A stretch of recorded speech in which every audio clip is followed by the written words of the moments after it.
The chicken that lived without a head?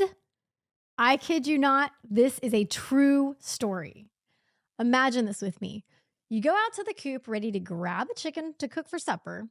You pick a plump one, give him a little pat, and well, off with his head. You drop the body, expecting it to do the usual little post choppy chop dance before it settles down. But this time, it doesn't stop. Not in a few seconds, not in a few minutes, not even after you put the axe down and wipe your hands. That's exactly what happened in 1945 to a farmer named Lloyd Olsen in Fruita, Colorado. Now, Lloyd had butchered plenty of chickens before, but this chicken? Oh, this one was something special.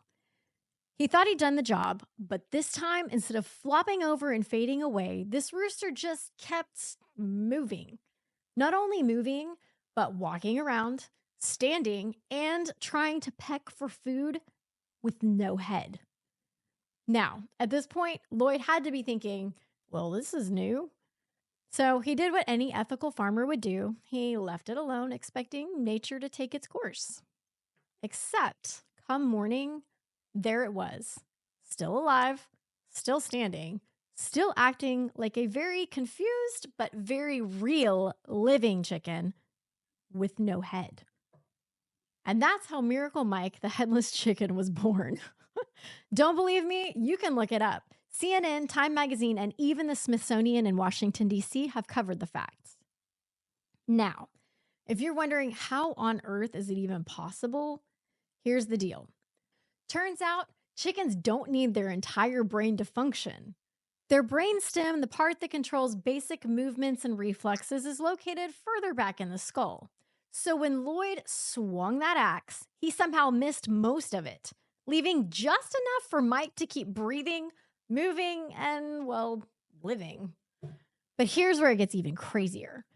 Most people, if they accidentally end up with a living headless chicken, would probably just, try again. But not Lloyd.